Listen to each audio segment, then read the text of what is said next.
اب میں آپ کے سامنے جگر گوشہ جرنیل ملت اسلامیہ حضرت مولانا محمد اعظم طارق شہید رحمت اللہ علیہ جناب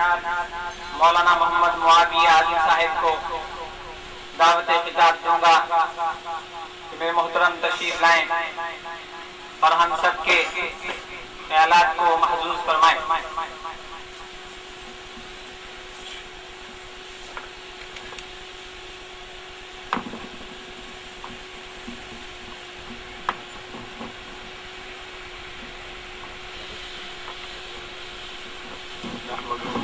ونسلم على رسوله الكريم أما بعد أعوذ بالله من الشيطان الرجيم بسم الله الرحمن الرحيم إنا نحن نزلنا الذكر وإنا له لحافظون قال رسول الله صلى الله عليه وسلم خيركم من تعلم القرآن وعلمه صدق الله العظيم وصدق رسوله النبي الكريم ونحن على ذلك لمن الشاهدين والشاكرين والحمد لله رب العالمين۔ قابل صد احترام حضرات علماء کرام، بزرگوں، نوجوان ساتھیوں، جیسا کہ آپ سب حضرات کو معلوم ہے کہ آج اس ادارہ کی افتتاحی تقریب ہے اور اس میں چند خصوصیات جو نمایاں طور پر آپ حضرات کے علم میں بھی ہیں، اس کے اوپر میں بھی روشنی ڈالوں گا کہ عورت کا جو رشتہ ہوتا ہے وہ ہمیں دنیا میں رہتے ہوئے بہت سے انداز میں نظر آتا ہے۔ کبھی عورت بہن کی صورت میں ہوتی ہے، کبھی ماں کی صورت میں ہوتی ہے، کبھی بیٹی کی صورت میں ہوتی ہے اور کبھی بیوی کی صورت میں ہوتی ہے۔ لیکن اگر اس کو تھوڑا سا آگے بڑھایا جائے تو بہت سی مرتبہ ایک عورت پر ہی یہ ساری چیزیں آ جایا کرتی ہیں۔ ایک بچی ہے، اس کی عمر 10-12 سال ہے، کسی کی بہن ہے، لیکن کچھ عمر گزرنے کے بعد وہ کسی کی بیوی بنتی ہے اور کچھ عرصے کے بعد وہ کسی کی ماں بھی ہوتی ہے۔ تو کسی نے یوں کہا نا کہ اگر کسی ایک آدمی کی اچھی تربیت ہو، قرآن و حدیث کا علم رکھنے والا ہو، تو اس کی وجہ سے اس کے دوست احباب تک یا ایک مخصوص حلقے کے لوگوں تک کو فائدہ ہوتا ہے۔ لیکن جب کسی عورت کو قرآن و حدیث کے علوم میں مہارت ہو اور وہ اس کو صحیح معنی میں سمجھ چکی ہو، تو پھر صرف اس کی ذات نہیں، اس کے محلے والے نہیں، بلکہ کہا کہ پورے خاندان کے لوگ اس سے مستفید ہوتے ہیں۔ تو جب اس امت میں ایسی مائیں تھی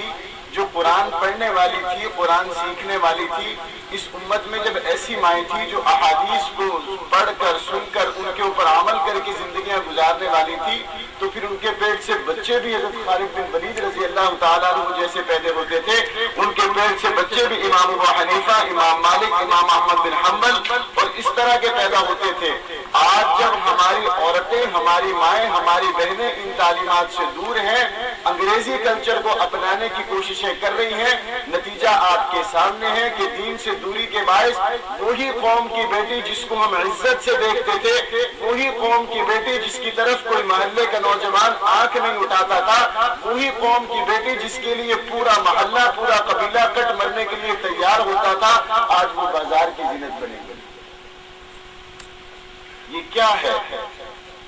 یہ صرف اور صرف قرآن و حدیث سے دوری ہے، اور اسی سلسلہ کی ایک کڑی ہے۔ میں نے بہت سی مرتبہ اخبارات میں پڑھا، آپ بھی پڑھتے ہوں گے کہ جی کیا ہوا، 150 بچیوں کی گورنر صاحب نے اپنی زیر نگرانی وہ شادی کے اخراجات اپنے ذمہ لے لیے اور ان کی شادی 150 بچیوں کی گورنر صاحب نے کروا دی۔ اور ان کا کیا ہو رہا ہے کہ ان کی شادی کی جو تقریب ہے ان کے اندر خلاف شرع کام ہو رہے ہیں۔ نئی زندگی کا آغاز ہی اللہ کے حکموں کو توڑنے سے ہو رہا ہے، نئی زندگی کا آغاز ہی قرآن و سنت کے خلاف ہو رہا ہے۔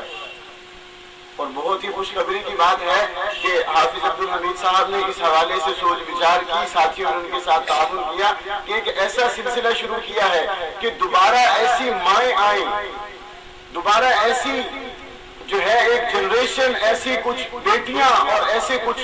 دوبارہ ایسے ادارے بن سکے جو قرآن و حدیث کا درس دیں، بچوں کی اس طرح سے تربیت کریں کہ کل کو جب پھر وہ مائیں بنے تو پھر دور جانے کی ضرورت نہیں، ان کے بچے پھر کیسے ہوں، ان کے بچے پھر ایسے ہوں جیسے حق نواز تھے، ضیاء الرحمن فاروقی تھے، غازی عبدالرشید تھے۔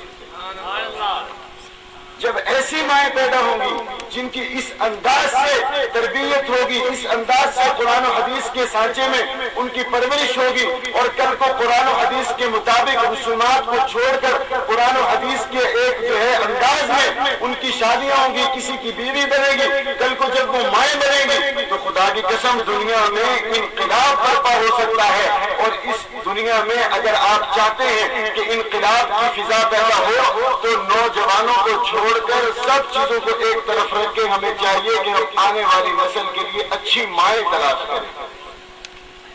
وہ کہتے ہیں نا کہ نہ بانس رہے گا نہ بانسری بجے گا، اور وہ کیا کہتے ہیں، اس کو نہیں مارو اس کی ماں کو مار دو۔ اس کا مطلب کیا ہوتا ہے کہ جڑ ختم کر دو۔ آج ایسی چیزیں کیوں خال خال ہیں؟ کیونکہ وہ مائیں ہی نہیں لگی۔ اور جب اس طریقے سے محنت شروع ہو جائے گی تو انشاءاللہ پھر وہ دن دور نہیں ہے جب قرآن و سنت کا نفاذ اور خاندانوں میں، محلوں میں، ہر جگہ پر انہی کی برکت سے انشاءاللہ نظر آئے گا۔ اللہ تبارک و تعالیٰ اس ادارے کو دن رات چگنی ترقی عطا فرمائے۔ حافظ صاحب کی اور دیگر جتنے بھی حضرات نے ان کے لیے محنتیں کی ہیں، کوششیں کی ہیں، اللہ تعالیٰ ان کو قبول و منظور فرمائے۔ وآخر دعوانا